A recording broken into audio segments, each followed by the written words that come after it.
아리스토텔레스가 쓴 니코마코스 윤리학에 보면 이런 말이 나옵니다. 우정은 두 몸에 깃든 하나의 영혼이다. 이런 말이 나옵니다. 제가 참 좋아하는 글귀인데요. 친구라는 존재를 생각해 보면 참 신기합니다. 가장 가까운 핏줄도 아니고 살아온 환경도 또 다르고 뭔가 특별한 이유가 없는데도 참 끈끈한 우정을 이어가는 경우가 많이 있습니다. 여러분, 저를 아직 몇 주 보지 않으셨지만 그럼 저는 성격이 좀 내향적일 것 같으십니까? 아니면 외향적일 것 같으십니까? 참, 너무 단정적으로 말씀하시는데 맞습니다. 저는 성격이 좀 외향적이기보다는 내향적인 편에 가깝습니다. 대학교 4학년 때 이제 제가 목회를 하겠다라고 이제 방향을 정했을 때 제 친구들이 다 말렸습니다. 아니, 사람들 앞에서 말도 한마디 제대로 못하는 녀석이 무슨 목회를 한다고 그러냐라고 저를 다 뜯어 말렸습니다. 제가 지금 이렇게 여러분들 앞에서 설교하고 농담도 한 번씩 하는 모습을 보면 아마 친구들은 다 놀랄 겁니다. 제 성향이 내향적이다 보니까 넓고 많은 관계를 맺기보다는 이렇게 좁지만 깊은 인간관계를 맺는 편입니다. 그래서 친구가 많지 않습니다. 솔직히 제 마음을 정말로 털어놓을 수 있는 친구는 딱 한 명입니다. 제가 우리 교회에 이제 부임하게 됐다는 소식도 이제 어머니 외에 가장 먼저 전했던 사람이 이제 그 친구였습니다. 제가 이 친구를 왜 좋아하냐면 제가 힘들 때 저만큼 힘들어해주고 또 제가 기쁠 때 저만큼 기뻐해주는 것이 사실은 이 친구의 모습입니다.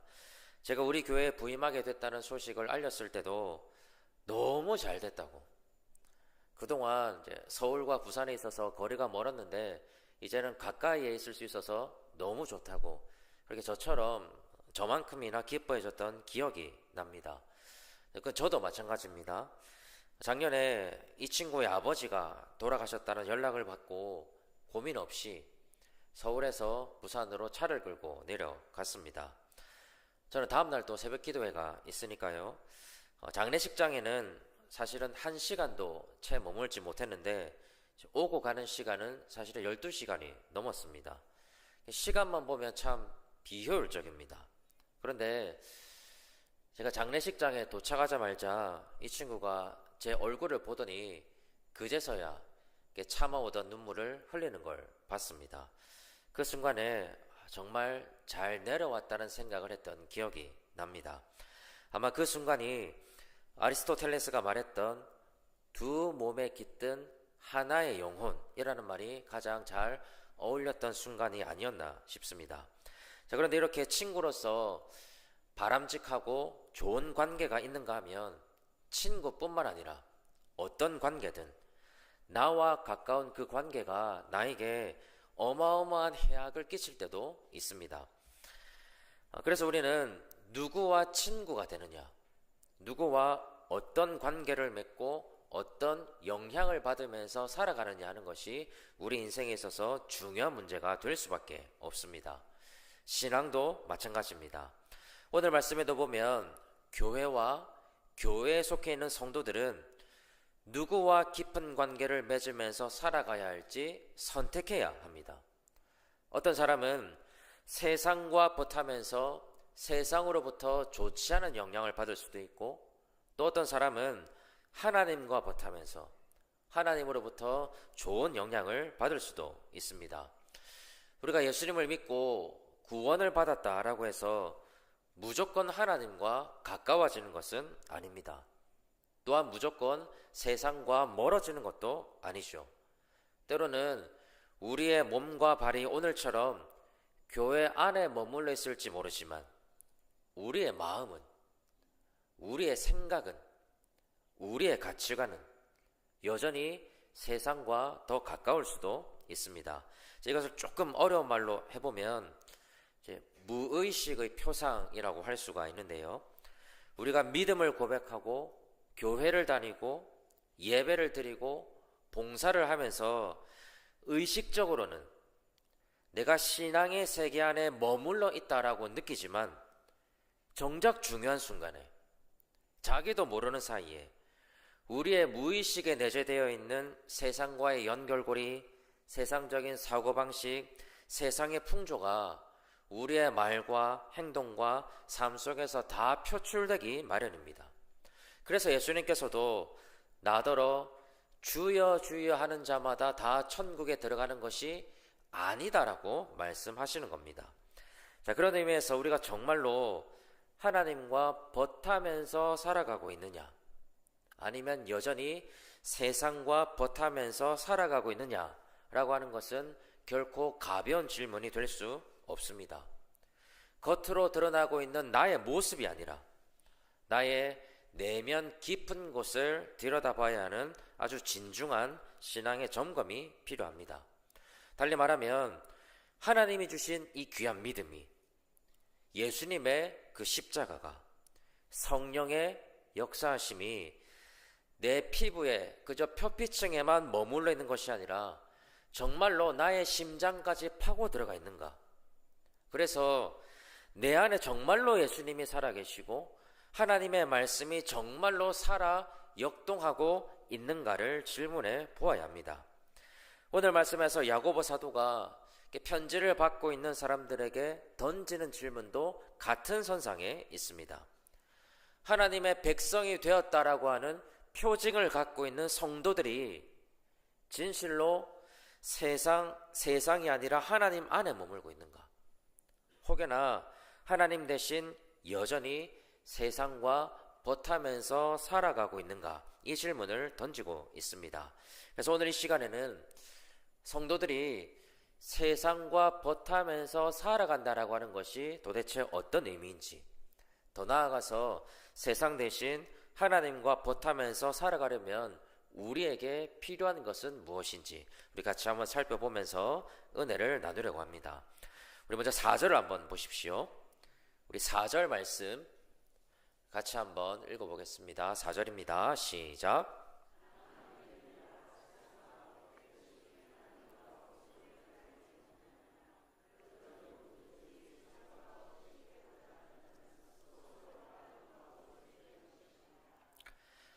자, 그럼 4절을 잘 보시면 이렇게 벗한다라고 하는 말이 나옵니다.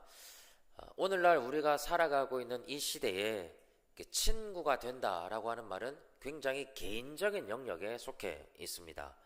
내가 다른 어떤 사람과 1대1로 친밀한 인간관계를 맺는다는 뜻입니다. 자, 그런데 오늘 말씀에서 벗한다는 의미로 사용이 된 이 필리아라고 하는 말은 고대 사회에서는 훨씬 더 사회적이고 집단적으로 연대를 이룰 때 사용하는 말이었습니다. 자, 예를 들면 대부분의 헬라 제국의 왕들은 자기 주변에 권력을 함께 나누고 자문을 구하고 의사결정을 함께 나가는 정치적인 집단이 있었습니다. 그들을 왕의 필리아, 왕의 친구들이라고 불렀습니다. 자, 그만큼 당시에 벗이 된다, 친구가 된다라고 하는 말은 개인적으로 가깝게 지낸다는 뜻이 아니라 같은 목적을 가진 사람들이 집단적이고 정치적인 모임을 형성하는 것을 의미했습니다. 그래서 이 벗한다는 말이 성경이 아니라 다른 책에 보면 패거리를 이룬다는 뜻으로 사용이 되기도 합니다. 자, 이런 문화적인 배경을 이해하시면 친구가 된다, 벗이 된다라고 하는 것은 뚜렷한 목적을 가지고 때로는 생사를 함께 하면서 뜻을 함께 모으는 결사체와 같은 이미지를 연상시킵니다. 그래서 끈끈하고 하나의 대열을 이루고 흐트러짐 없이 목표를 향해서 나아가는 운명 공동체, 그걸 상징하는 말이 바로 필리아, 친구라는 뜻이었습니다. 자, 따라서 야고보 사도가 지금 4절에서 말하고 있는 너희가 세상이 벗이 되었다라고 하는 말은 그저 너희가 세상하고 조금 가까워졌다, 세상에 한 발자국 걸치고 있다, 너희가 세상에 미련을 가지고 있다, 이 정도의 의미가 아닙니다. 그것보다는 너희가 하나님의 백성이라고 말은 하고 있지만 너희는 하나님이 아니라 세상과 패거리를 이루어서 세상과 같은 방향을 바라보고 세상과 같은 목적으로 살아가고 세상과 운명을 같이 하는 공동체처럼 아예 세상이라고 하는 존재와 하나가 되어버렸다고 질책하고 있다는 사실입니다. 그래서 여러분 4절을 다시 보시면 야고보 사도는 세상과 벗된 것이 무엇과 같다고 경고하고 있습니까? 하나님의 원수가 되는 것과 마찬가지라고 경고하고 있죠. 자, 여기서 벗된 것과 원수가 된 것은 각각 무엇을 상징하냐면 연합과 분리를 상징하고 있습니다. 야고보는 지금 편지를 받고 있는 교회와 성도들에게 너희가 하나님과 하나가 되어서 하나님과 깊이 연합을 해야 될 텐데 오히려 세상과 하나가 되면서 정작 하나님과는 분리되고 있다는 사실을 지적하고 있는 겁니다. 여러분, 우리가 하나님 앞에서 어떤 존재들입니까? 우리 갈라디아서 6장 14절에서 바울 사도는 이렇게 고백을 합니다. 우리 같이 한번 읽어볼까요? 시작.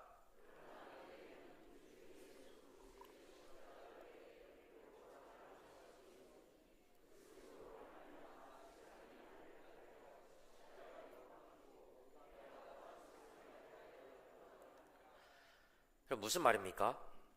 바울 사도는 세상이 자기를 십자가에 못 박아버렸고 자신 또한 세상을 십자가에 못 박아버렸다고 지금 고백하고 있습니다. 바울과 세상이 서로가 서로에게 죽음을 선포했다는 뜻입니다. 더 이상 바울 사도에게 세상의 가치, 세상의 풍조, 세상의 화려한 것들은 의미가 없습니다. 다 십자가에 못 박아버려서 세상의 모든 것이 바울 사도에게는 죽은 것이 되어버렸습니다. 우리도 마찬가지 아니겠습니까?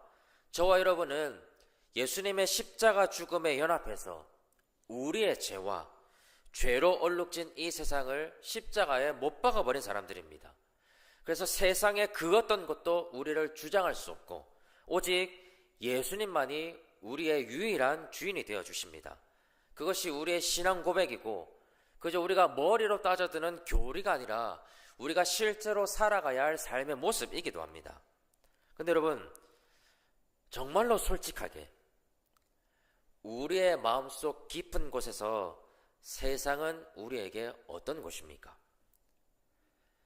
사실 세상이라고 하는 말은 우리와 동떨어진 대상을 의미하는 것이 아니고요, 나를 비추는 거울입니다.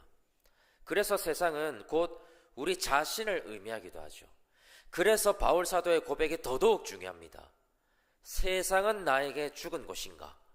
이 말은 내가 예수님의 십자가와 함께 정말로 죽었는가? 라는 질문과 직결될 수 있기 때문입니다.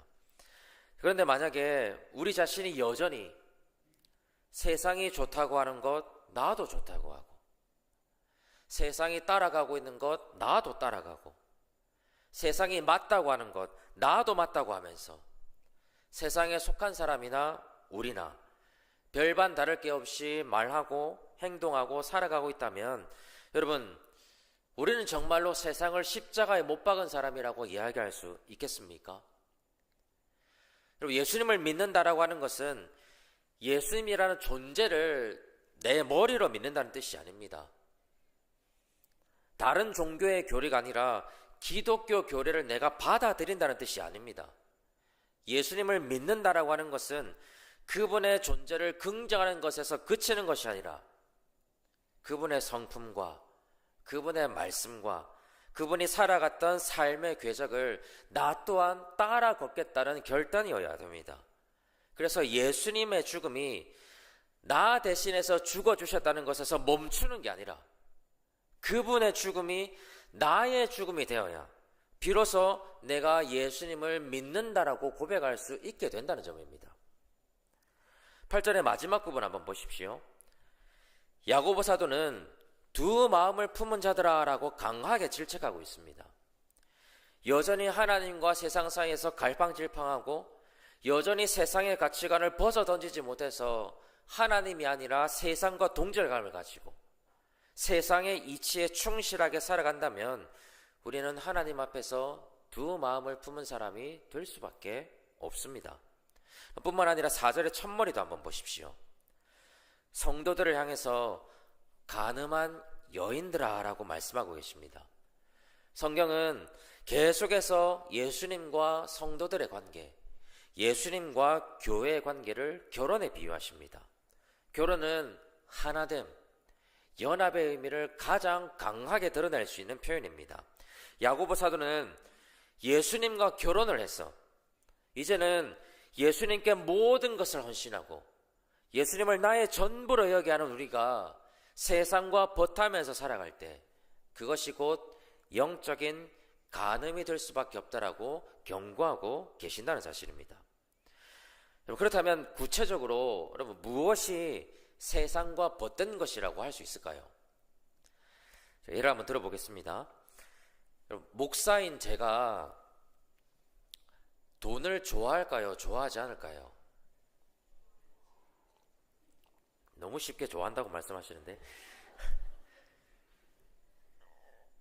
돈을 좋아할까요? 좋아하지 않을까요? 여러분 세상에 돈 싫어하는 사람 있습니까? 있습니까 여러분? 저도 돈 좋아합니다. 그런데 여러분 제가 이제 담임 목사가 되면서 제 마음을 가다듬으려고 다짐한 게 몇 가지가 있습니다. 그 중에 하나가 저는 앞으로 교회가 정해놓은 사례나 그 외에 교회가 결정해서 저를 위해서 제공해 주시는 것, 그런 공식적인 것들 외에는 우리 성도님들이 개별적으로 주시는 다른 돈은 일체 받지 않으려고 합니다. 제가 여러분 지난번에는 어쩔 수 없이 한번 받았지만 그때 이거 말하기 전이라서 갈등을 했었는데 앞으로는 장례를 집례하거나 결혼식을 인도하거나 신방을 하거나 그 어떤 사역을 하더라도 사역의 대가로 저에게 여러분 돈을 주지 마십시오. 여러분들의 감사한 마음을 제가 무시하는 게 아니라 제 마음을 지키기 위함입니다. 돈 앞에서 하나님도 없고 십자가도 없는 사람들 많습니다. 목사라고 해서 예외가 아닙니다. 제가 언젠가 기회가 있으면 한번 말씀을 드리겠지만 저도 진짜 가난하게 살았습니다. 그래서 돈이 얼마나 중요하고 얼마나 소중한지 누구보다 잘 압니다. 그래서 더더욱 돈이 저를 집어삼키지 못하도록 오늘 말씀을 빌리자면 하나님이 아니라 돈과 버타면서 살아가지 않도록 스스로 저를 지켜나가야 됩니다. 그럼 다음 달에 이제 명절이 있는데요. 명절 때마다 과일도 주시고 상품권도 주시고 돈도 주시고 밥도 사주시고 그런 분들이 참 많이 계셔왔습니다. 여러분 진짜 아무것도 안 주셔도 됩니다. 진짜입니다. 목사님 전에 말해도 꼭 섭섭해한다 이렇게 생각하지 마시고 진짜 섭섭해하지 않을 자신 있습니다. 여러분 농담으로 드리는 말 아니고요. 저를 진짜 주고 싶으시면 저 말고 주변에 진짜 어렵게 사는 분들에게 좀 주십시오. 그래도 정말로 저에게 뭔가 마음을 표현하고 싶으시면 제가 창구를 하나 마련해 드리겠습니다. 저한테 정말로 마음을 표현하고 싶으시면 여러분 책을 사주십시오. 책. 여러분 제가 목사로서 해야 할 가장 중요한 일은 여러분들 앞에서 설교를 하는 일입니다. 저는 그게 제 사역의 80% 이상을 차지한다고 생각합니다. 설교를 준비하다 보면 여러분 설교가 뚝딱 나오지 않거든요. 많은 책들을 좀 읽어내야 합니다. 주석도 봐야 되죠. 요즘에는 이 사회와 관련된 일반적인 책들도 굉장히 많이 읽어야 되고요. 사실 공부하지 않으면 평생 동안 공부하지 않으면 금방 도태되는 것이 설교자들입니다.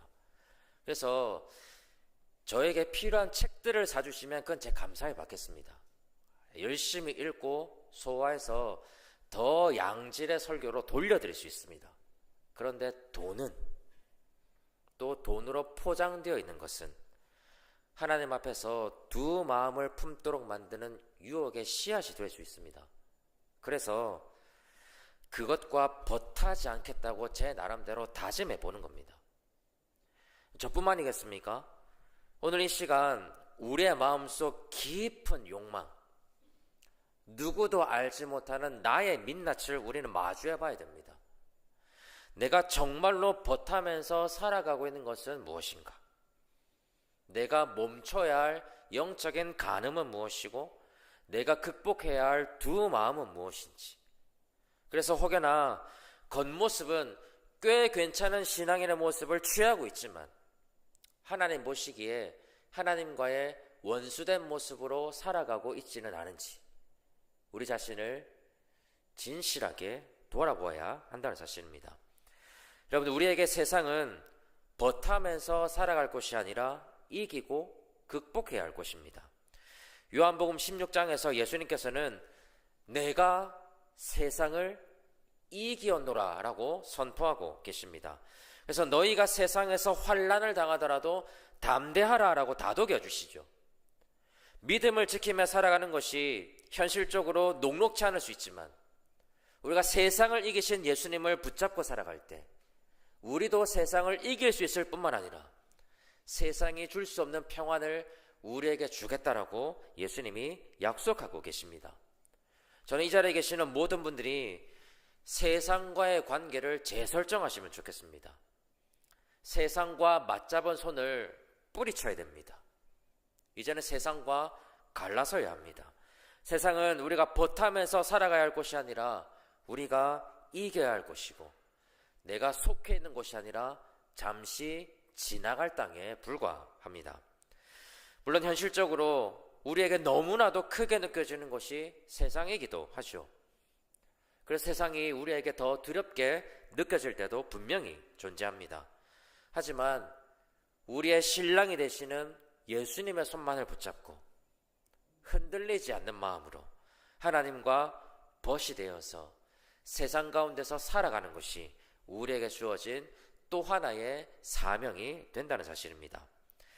그렇다면 여러분, 우리가 두 마음이 아니라 한 마음을 품고 영적인 간음이 아니라 영적인 순결함을 지키면서 세상과 벗하는 것이 아니라 하나님과 벗하면서 살아가려면 우리에게 필요한 것은 과연 무엇이겠습니까?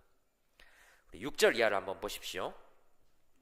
자, 6절 이하를 보시면 표현은 다르지만 계속해서 반복되고 있는 뉘앙스들이 있습니다. 6절에 보시면 겸손한 자에게 은혜를 베푸신다 라고 지금 말씀하시고요. 자, 7절에 보시면 하나님께 복종하라 라고 말씀을 하십니다. 자, 8절에 보시면 하나님을 가까이 하라 라고 말씀하시고요. 10절에서는 주 앞에서 낮추라 라고 지금 말씀하고 있습니다. 그럼 한번 생각해 보십시오. 겸손해지는 것, 복종하는 것, 가까이 하는 것, 또 낮추는 것. 이 네 가지의 단어를 통해서 야고보 사도가 염두에 두고 있는 하나님의 벗으로 살아갈 수 있는 방편이 여러분 무엇이겠습니까? 잘 한번 생각해 보시면 우리가 세상과 벗하면서 살아가는 근본적인 원인에는 깎이지 않는 돌 같은 우리의 마음이 있습니다. 우리의 깎이지 않는 마음이 하나님의 말씀보다 비대해질 때 단단한 바위처럼 하나님의 말씀을 튕겨내고 외면하게 되고 여러분 그 결과로 세상과 벗하면서 살아가는 것은 너무나도 자연스러운 결과가 됩니다. 그래서 야고보 사도는 하나님의 말씀 앞에서 겸손하고 복종하고 가까이하고 낮출 것을 우리에게 권면하고 있습니다. 비대해진 우리의 자아와 돌 같은 우리의 마음이 하나님의 말씀 앞에서 겸손과 낮아짐의 마음으로 변화가 되고 그래서 그 말씀에 복종하고 그 말씀을 가까이 할 때 비로소 하나님과 벗이 되는 기틀이 마련될 수 있다는 점입니다. 자, 여러분 이런 맥락을 한마디로 요약해 주고 있는 내용이 야고보서 1장 21절에 나오고 있습니다. 우리 야고보서 1장 21절 말씀 같이 한번 읽어보겠습니다. 시작.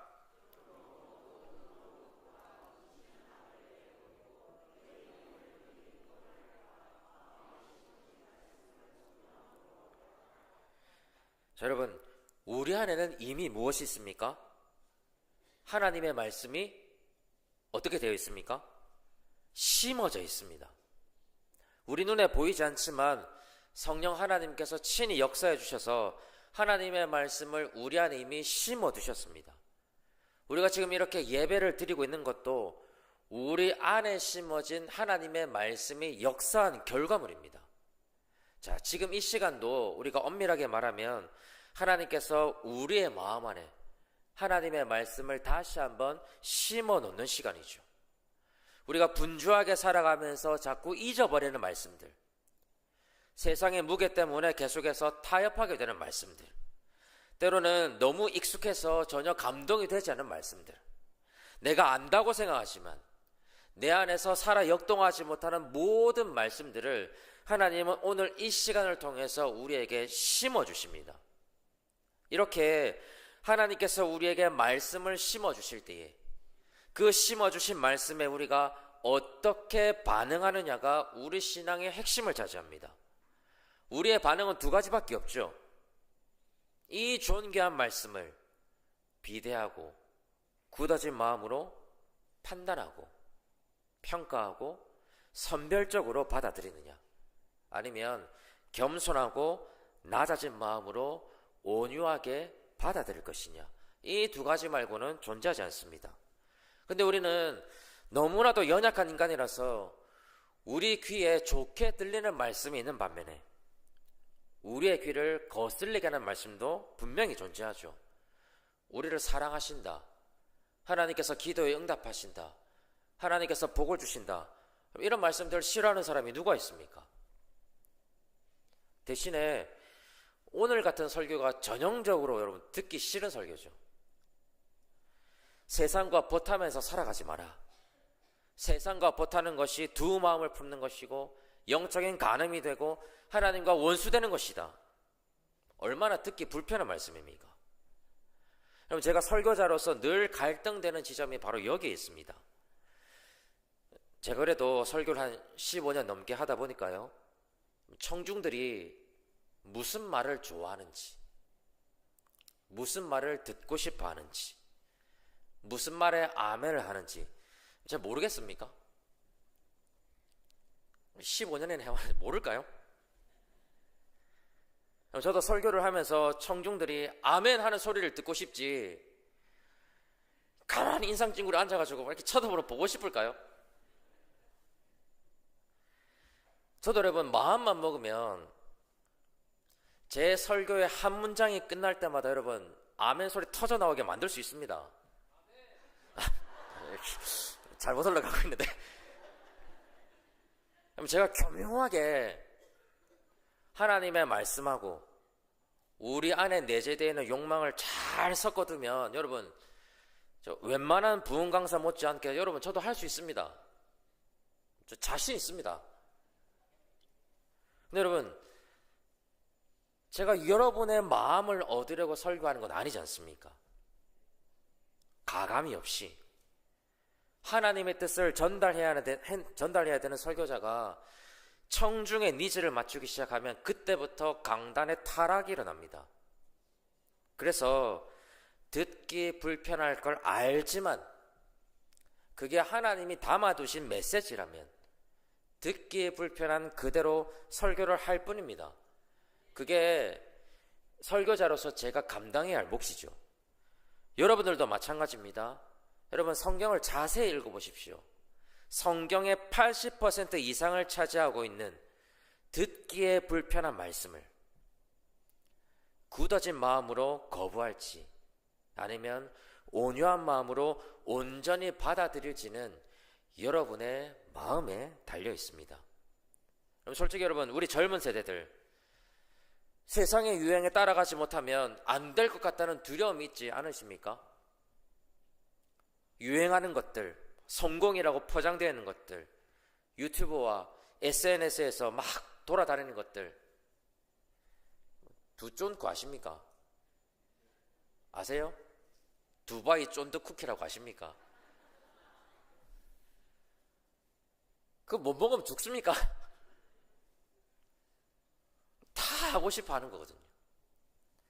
우리 부모님들은 내 자녀들이 꼭 명문대학에 가야 되고 좋은 직장을 가져야만 인생에 평안할 수 있다는 여러분 이 상식에 갇혀 있지 않으십니까?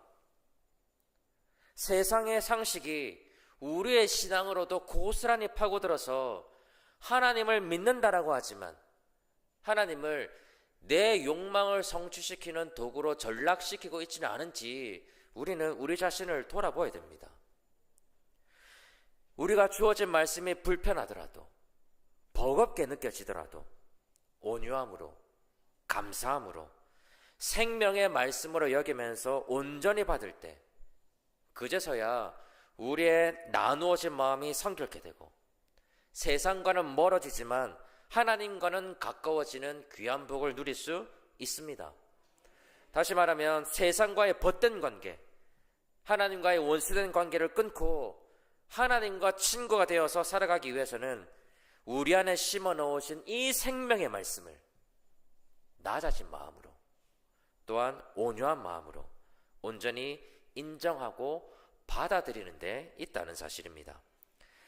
함께 나그네 된 여러분, 저는 우리 교회가 세상이 아니라 하나님과 벗하면서 살아가는 교회가 되기를 바랍니다. 우리 안에 심어주신 하나님의 말씀을 아멘으로 받고 세상을 이기는 성도들이 되시면 좋겠습니다. 여러분, 감사한 것은 6절 한번 보십시오. 하나님께서 무엇을 주신다고 말씀하십니까? 그냥 은혜를 주신다고 말씀하지 않으시죠. 더욱 큰 은혜를 우리에게 주신다라고 약속하십니다. 여러분, 믿음이 부족해서 때로는 세상 사례가 주는 이 무게감 때문에 세상과 벗하면서 살아가는 우리들을 예수님은 원수처럼 보지 않으십니다. 관계를 끊어버릴 대상으로 여기거나 우리에게 공급하시던 그 은혜를 중단하시지도 않습니다. 오히려 어떻게 하신다고요? 더 큰 은혜를 우리에게 부어주십니다. 더 풍성한 은혜로, 더 이해할 수 없는 은혜로 우리에게 채워주셔서 우리가 온유함으로 심어진 말씀을 받고 세상과의 벗됨을 내려놓으면서 이제는 하나님과 친구가 되어 살아갈 수 있도록 우리보다 앞서 선두에 서서 일하신다는 사실입니다. 오늘 이 시간 우리의 마음이 딱딱하게 굳어있기보다 어떤 말씀이든 온전히 받을 수 있는 부드러운 밭이 되기를 바랍니다. 하나님보다 비대해진 우리의 마음이 낮아지고 낮아져서 주신 말씀을 가까이 하고 순종하는 옥토가 되기를 바랍니다. 하나님은 그런 온유한 마음의 자리에 더욱 큰 은혜라고 하는 하나님의 단비를 우리에게 부어주실 것입니다. 이 사실을 잘 기억하시고 세상이 아니라 하나님과 같은 꿈을 꾸고 예수님과 같은 뜻을 품고 성령과 같은 곳을 바라보면서 삼위 하나님과 친구로 살아가는 교회, 그것이 바로 우리 장유 풍성한 교회가 되기를 바랍니다. 연약한 우리가 아니라 더 큰 은혜를 부어주실 하나님을 소망하시면서 하나님과 벗이 되어서 세상이 능히 감당할 수 없는 귀하고 복된 교회로 자라갈 수 있는 저와 여러분들이 다 되시기를 주님의 이름으로 간절히 축복합니다. 우리 시간에